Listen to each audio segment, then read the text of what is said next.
अस्सलामुअलैकुम ગાઈઝ, આજે મારી ભત્રીજી આવી છે. તે મારી તબિયત સારી નથી, એના માટે એ આવી છે કામ માટે કે મારી કાકીને હું થોડી હેલ્પ કરાવી દઉં. તો એ આવી છે. એ આવે છે તો સારું બી લાગે છે. ઘરમાં એકલા એકલા કરતાં એની સાથે ટાઈમ પાસ બી થઈ જાય છે, ટાઈમ નીકળી જાય છે.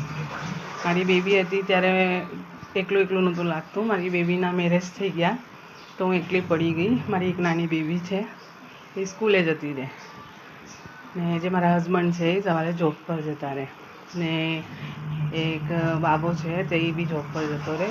હું એકલી હોઉં એટલે મારી ભત્રીજી આવે મારી પાસે કે હું કાકીને જરા હેલ્પ કરાવી દઉં. એને મારી બહુ લાગણી છે. હું એને ગમે એટલું બોલું પણ એને ખોટું નહીં લાગે. નહીં બેટા?